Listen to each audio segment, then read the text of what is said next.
കഴിഞ്ഞ ദിവസം ഡൽഹിയിൽ ഒരു പ്രധാനപ്പെട്ട സംഭവം നടന്നു. കേരളത്തിൽ തിരഞ്ഞെടുപ്പ് നടക്കുന്നതുകൊണ്ടാണോ എന്നറിഞ്ഞുകൂടാ, ആ വാർത്ത വലിയ ശ്രദ്ധ നേടിയില്ല.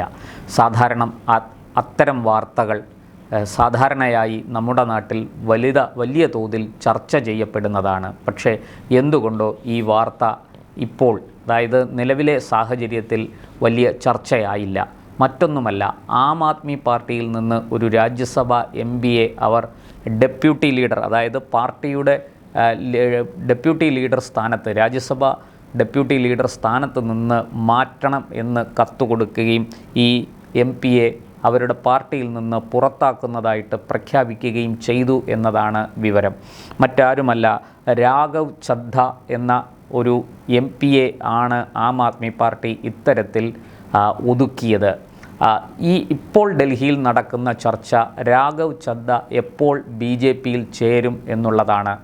എന്തായാലും ഇത്തരത്തിൽ കോൺഗ്രസിൽ നിന്നും മറ്റു പ്രതിപക്ഷ കക്ഷികളിൽ നിന്നും പുറത്തു വരുന്ന ആൾക്കാർ സാധാരണ നിലയിൽ BJPയിൽ ചേരുന്നതാണ് പതിവ്.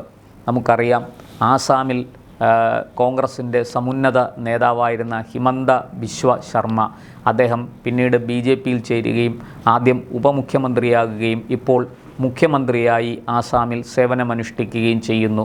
അദ്ദേഹത്തിൻ്റെ നേതൃത്വത്തിലാണ് BJP അവിടെ നിയമസഭാ തെരഞ്ഞെടുപ്പിനെ നേരിടുന്നത്. അതുപോലെ ഈ രാഘവ് ചദ്ദയും വലിയ തോതിൽ ശ്രദ്ധ ആകർഷിച്ച ഒരാളാണ്, പ്രത്യേകിച്ചും ചെറുപ്പക്കാരുടെ ഇടയിൽ. അതിൻ്റെയൊക്കെ പുറകിൽ ചില PR വർക്കുകൾ ഉണ്ട് എന്ന് അതിസൂക്ഷ്മമായി ശ്രദ്ധയോടെ ഈ സംഭവങ്ങളെ നിരീക്ഷിച്ചാൽ മനസ്സിലാവും. ഈ രാഘവ് ചദ്ദ വൈറലായി മാറിയതിന് ചില കാരണങ്ങളുണ്ട്. അദ്ദേഹം ഈ സ്ത്രീകളുടെ പ്രസവാവധിയുമായി ബന്ധപ്പെട്ട്, അതുപോലെ ആർത്തവ ദിനങ്ങളിൽ അവധി കൊടുക്കണം എന്നൊക്കെ ആവശ്യപ്പെട്ട് രംഗത്ത് വന്ന ആളാണ്.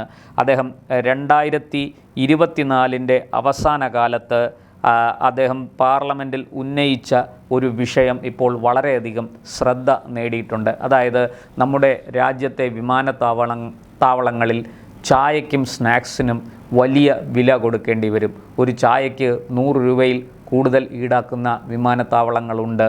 ഇത് വലിയ രീതിയിൽ ഒരു കൊള്ളയാണ് എന്ന് ചൂണ്ടിക്കാണിച്ച് അദ്ദേഹം രംഗത്തെത്തിയിരുന്നു, രാഘവ് ചദ്ദ. എന്നാൽ ഇത് 2024 ഡിസംബർ 4-നാണ് അദ്ദേഹം പാർലമെൻറ്റിൽ ഉന്നയിക്കുന്നത്.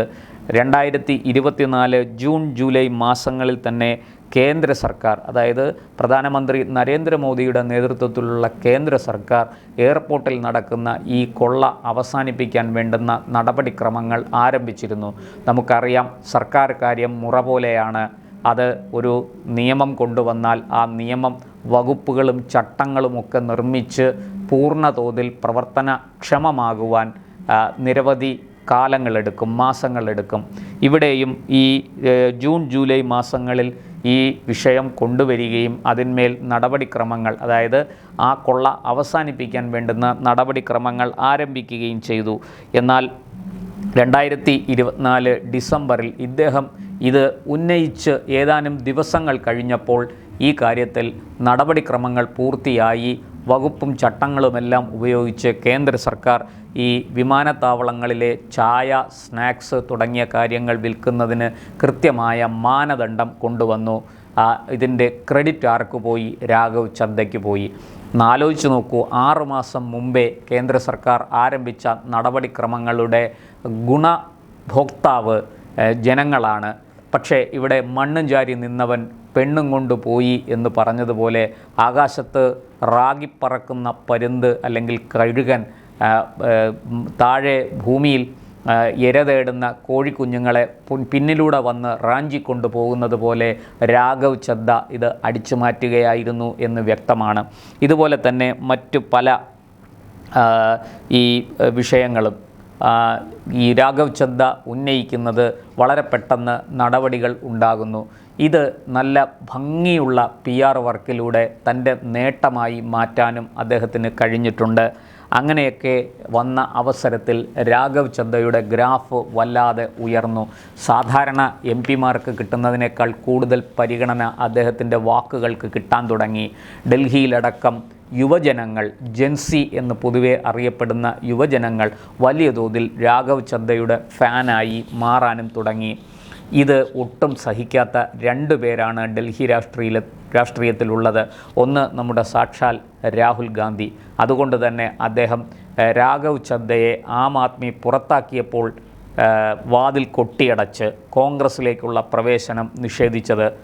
എന്തായാലും രാഘവ് ചദ്ദയ്ക്ക് കോൺഗ്രസ്സിലേക്ക് പോകാൻ കഴിയില്ല.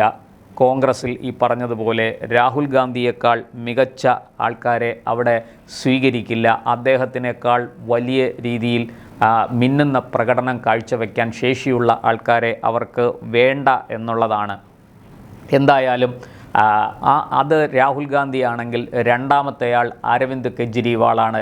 കെജ്രിവാളിന് തോന്നി രാഘവ് ചദ്ദ തന്നെക്കാൾ വളരെ ഉയരത്തിലേക്ക് വളരുന്നു എന്ന് കെജ്രിവാളിന് തോന്നി. അദ്ദേഹം ഒരു കാരണം കണ്ടെത്തി.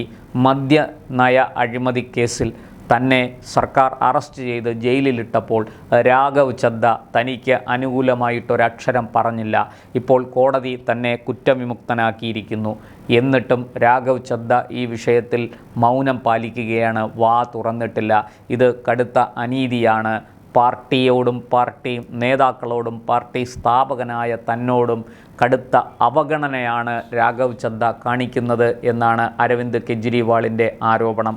അതുകൊണ്ട് തന്നെ അദ്ദേഹം ഈ രാഘവ് ചദ്ദയെ പുറത്താക്കാൻ തീരുമാനിച്ചു. അങ്ങനെ രാഘവ് ചദ്ദയെ രാജ്യസഭയിലെ ഡെപ്യൂട്ടി ലീഡർ സ്ഥാനത്ത് നിന്ന് മാറ്റുകയും പിന്നീട് പാർട്ടിയിൽ നിന്ന് ഒതുക്കുകയും ചെയ്തു. ഇങ്ങനെയാണ് രാഘവ് ചദ്ദ ആം ആദ്മി പാർട്ടി വിട്ടില്ല എന്ന മട്ടിൽ നിൽക്കുന്നത്. ഇവിടെ അദ്ദേഹത്തിന് ഇനി മറ്റു വഴികളില്ല മുന്നോട്ട് പോകാൻ. അദ്ദേഹത്തിന് വേണമെങ്കിൽ BJPയിൽ ചേരാം, അല്ലെങ്കിൽ BJPക്ക് പുറത്തേക്ക് പോകാം.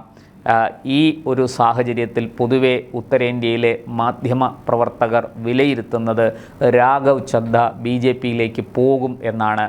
രാഘവ് ചദ്ദയ്ക്ക് മുന്നിൽ മറ്റു വഴികളില്ല. കേന്ദ്ര സർക്കാരുമായിട്ട് ഒരു നല്ല രീതിയിൽ ഒരു ചർച്ച നടത്തി BJPയുടെ ഭാഗമായി മാറാൻ, ഒരു സ്വതന്ത്രമായി BJPയെ പിന്തുണയ്ക്കുന്ന ഒരു രാജ്യസഭ MP ആയി അദ്ദേഹം മാറാനുള്ള സാധ്യത അവർ തള്ളിക്കളയുന്നില്ല.